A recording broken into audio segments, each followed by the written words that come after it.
छात्रों, आज हम मोहन राकेश के चर्चित नाटक आधे अधूरे के प्रमुख पात्र की चर्चा करेंगे। इस पर ये महत्वपूर्ण प्रश्न भी पूछा जाता रहा है कि आधे अधूरे नाटक के नायक महेंद्र नाथ का चरित्र चित्रण कीजिए। आइए छात्रों, शुरू करते हैं।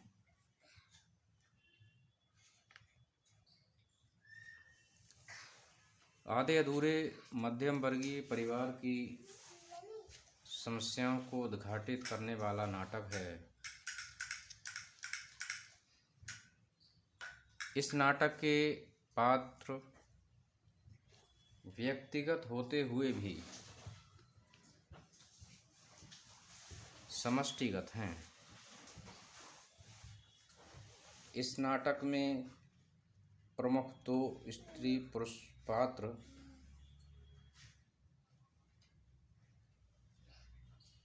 महेंद्र नाथ और सावित्री हैं। पुरुष पात्रों में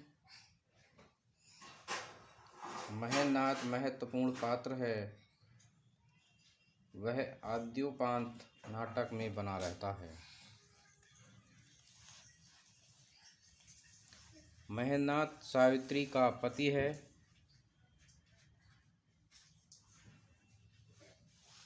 उसके 3 बच्चे हैं।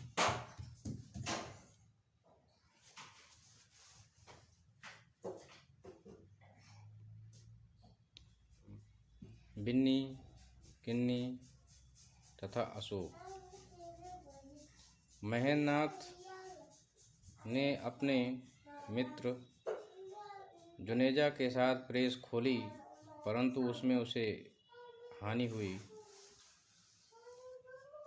उसके बाद फैक्ट्री खोली, उसमें भी नुकसान हुआ। उसकी असफलता पर सावित्री क्रोध और गुस्सा करती है। महेंद्र नाथ अब अस्वस्थ और बेरोजगार है। उसके चरित्र में निम्नलिखित विशेषताएं देखने को मिलती हैं। सबसे पहली विशेषता है उसके चरित्र की आधा अधूरा व्यक्तित्व। दूसरी विशेषता है ईर्ष्यालु और संकालु। तीसरी विशेषता है अत्याचारी पति। चौथी विशेषता है असफल पिता। और 5वीं विशेषता है मध्यम वर्ग का प्रतिनिधि पात्र।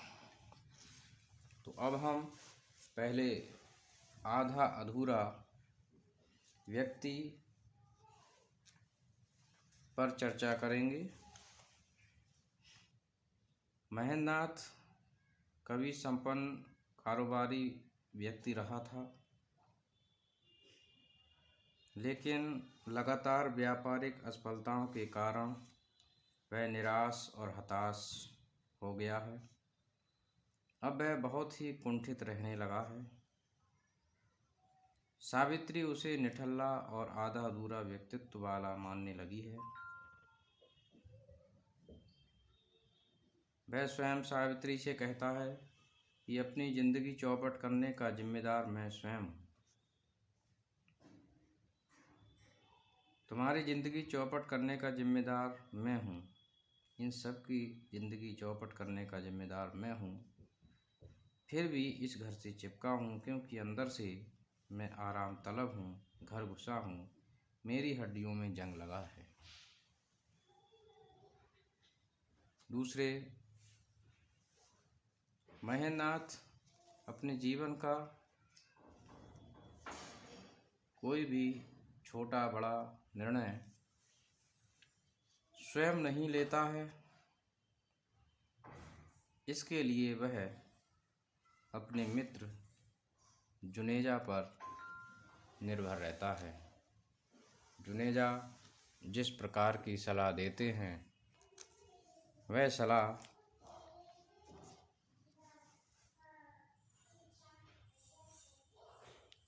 महेंद्रनाथ के लिए सर्वोपरि है।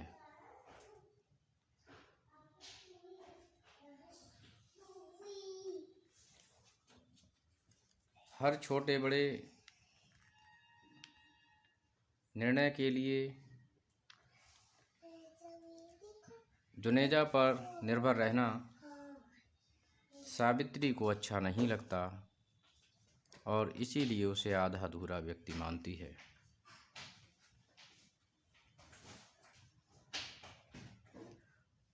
उसके व्यक्तित्व की दूसरी विशेषता है ईर्ष्यालु और संकालु।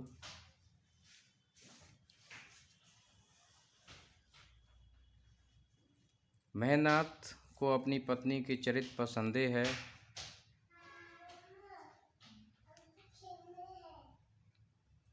और उसे ऐसा प्रतीत होता है कि आर्थिक तंगहाली के कारण उसकी पत्नी उसकी उपेक्षा कर रही है।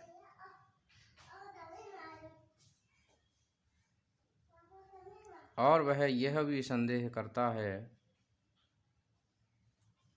कि आर्थिक रूप से मजबूत पुरुषों के साथ वह संबंध स्थापित भी करती है।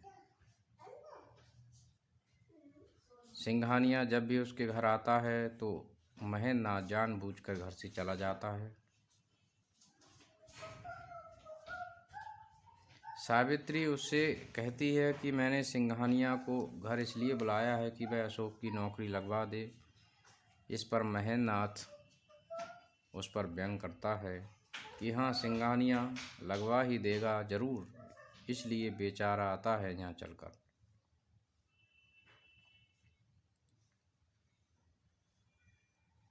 और महेंद्रनाथ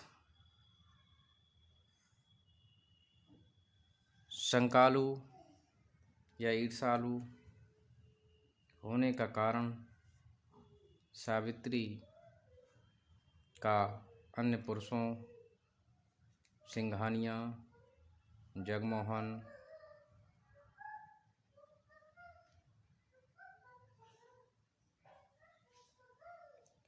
आदि से संपर्क में आना भी है।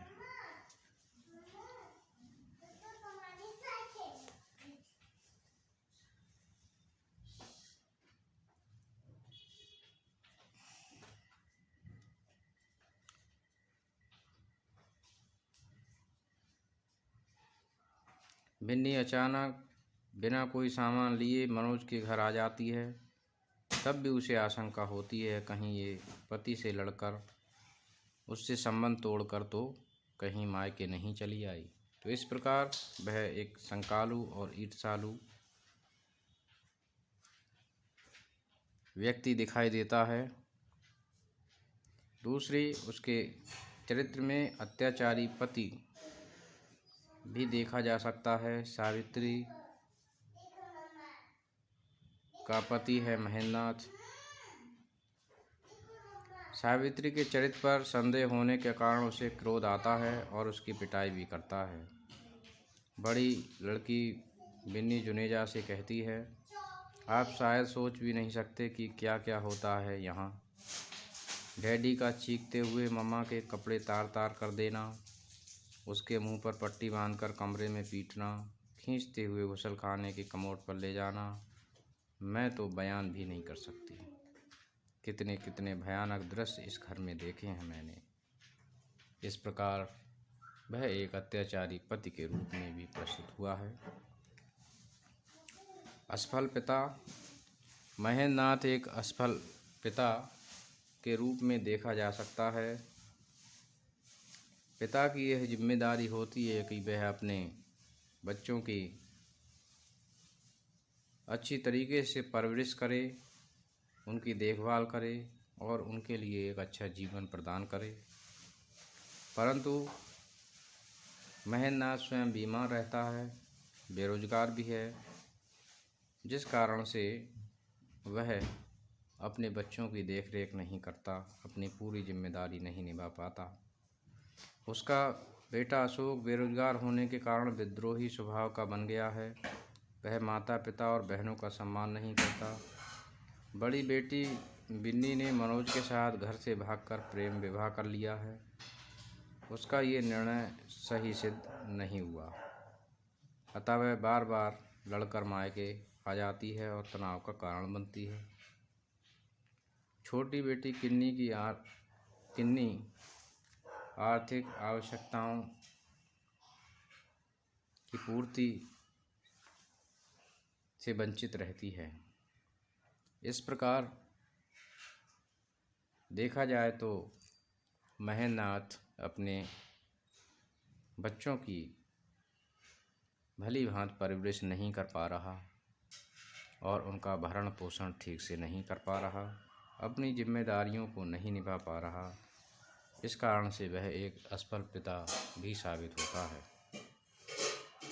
उसके चरित्र की अगली विशेषता है मध्यम वर्ग का प्रतिनिधि पात्र। महेंद्रनाथ समाज के उस वर्ग का प्रतिनिधि पात्र है जिसे आज मध्यम वर्ग कहते हैं। उसकी जीवन शैली तो आधुनिक है, परंतु आर्थिक स्थिति उसके अनुकूल नहीं है। पहले जब संपन्न था तो जीवन शैली आधुनिक थी, परंतु उसको लगातार व्यापारिक घाटा होता गया और उसकी आर्थिक स्थिति निरंतर गिरती चली गई। लेकिन खर्चों में उसकी कमी न हो सकी, इस कारण से उसकी स्थिति और ख़राब हो गई। 400 रुपये महीने का मकान था, टैक्सियों में आना जाना था, किस्तों पर फ्रिज खरीदा गया, लड़के लड़कियों के कॉन्वेंट की फीसें आती थीं, इसके साथ ही शराबें आती थीं, दावतें उड़ती थीं। और बाद में अपव्यय के कारण महेंद्रनाथ की आर्थिक स्थिति और ख़राब होती गई, व्यापार बंद हो गया।